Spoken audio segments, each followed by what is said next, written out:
habitualmente me dedico a temas un poquito más complicados como son la transición energética, residuos, energía nuclear. Hay veces que entra uno en un estadio de desesperación o de pesimismo y entonces salir, reencontrarte, extrovertirte en el río y hay auténticas maravillas en las riberas de Córdoba. Los sotos son la vegetación en cualquier río, en cualquier arroyo. ¿Qué importancia tienen? Pues que el río es fuente de vida y entonces es la interacción de un montón de especies que se mueven fuera de la ribera. Hubo un grupo de observación y defensa de las aves de Córdoba, GODESA, que se dedicaba básicamente a estudiar lo que había aquí en los sotos de la Albolafia e intentar conseguir alguna figura de protección. Y se consiguió que esto fuera declarado monumento natural. Pero los sotos han ido creciendo más allá de los sotos de la Albolafia y en esta zona pues se pueden contabilizar hasta 150 especies de aves, algunas que llegan ocasionalmente y otras que viven establemente. Aquí, por ejemplo, varias especies de garzas, de pájaros carpinteros y muchas aves de ribera también que se alimentan de las plantas, de los carrizos, de las eneas y que se mueven por aquí.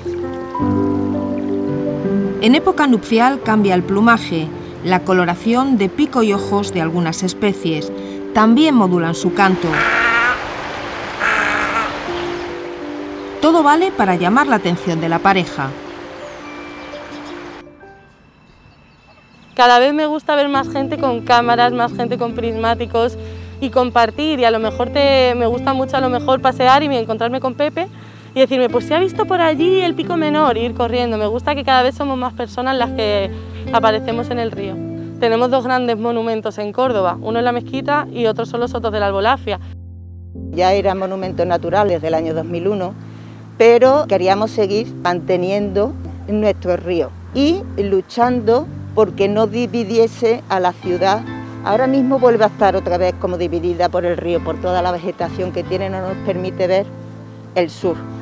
¿De quién dependen los ríos? Los ríos dependen de Confederación Hidrográfica, pero sin embargo en los tramos urbanos es la actividad urbana la que aporta materiales. Aquí detrás estamos viendo, por ejemplo, una gran cantidad de toallitas no desechables que se vierten a través de los váteres de nuestras casas y terminan en el río. Esta zona en concreto tiene también competencia de la Consejería de Medio Ambiente. El problema está en que toda actuación que se haga es bastante costosa y es por lo que no se avanza. Y ahora sabemos que desde la empresa municipal de recogida de residuos de basura se va a hacer un mantenimiento anual, con un presupuesto anual parece de 300.000 euros, para mantener la ribera limpia. Son como 13 kilómetros de ribera que tendría que estar limpiando y manteniendo. Protegidas por una distancia prudencial del casco urbano, llegamos a Las Pajareras. Las aves han elegido su ciudad dormitorio. Garcillas, grajillas, estorninos y moritos se acoplan con los suyos por orden de llegada. El movimiento ecologista aquí en Córdoba es muy potente y además ha sido una de las cosas que ha hecho que me quede en esta ciudad junto con el río.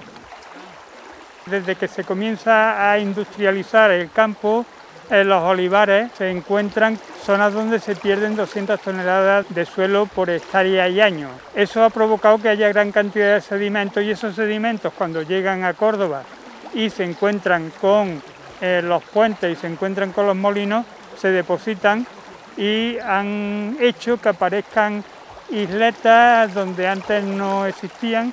Eso también es una gran ventaja porque sigue renaturalizando la ciudad. Si tuviéramos un río canalizado como en otras zonas, sería un río totalmente estéril.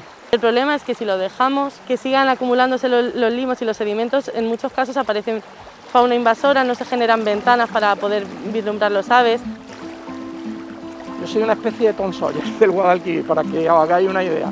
Realmente mi padre, una de las cosas de los legados que me dejó fue el contacto con el río y la curiosidad por las criaturas que hay. Él era pescador y yo empecé a desarrollar más curiosidad por los propios peces que por la pesca.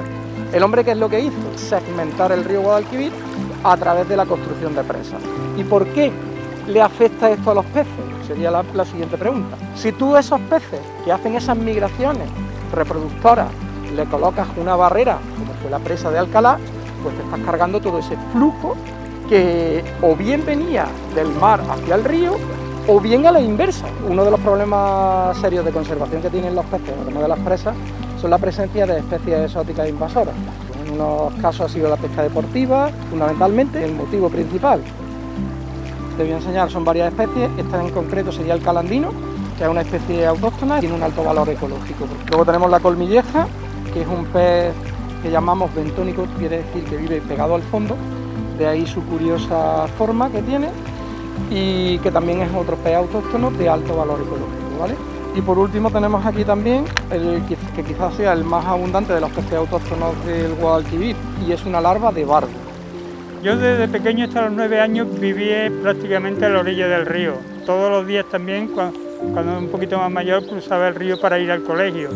Y en el río iba mi madre a lavar y la acompañábamos. En el río nos bañábamos también. Soy de un pueblo de Córdoba, entonces yo vine a Córdoba cuando empecé a estudiar. Y de tener el río enfrente, vamos, salir de casa y encontrarme con el río, pues desde hace 23 años. Cuando consultas la oferta turística que tiene Córdoba para ti, no hay itinerarios centrados en el río. Cuando el calor aprieta en Córdoba, la gente se viene a la orilla del río a comer por la noche para intentar aliviar el calor de las casas que tienen a lo mejor 35 grados en su interior. Y ahora, sobre todo en la pandemia, la gente ahora se ha dado cuenta de que tiene un río precioso, paseable, y te encuentras a partir de al atardecer, ahora mismo está lleno de gente paseando. Yo creo que la opinión ha ido cambiando, ha ido ganando, ha ido mejorando y la idea sería continuar en esa línea.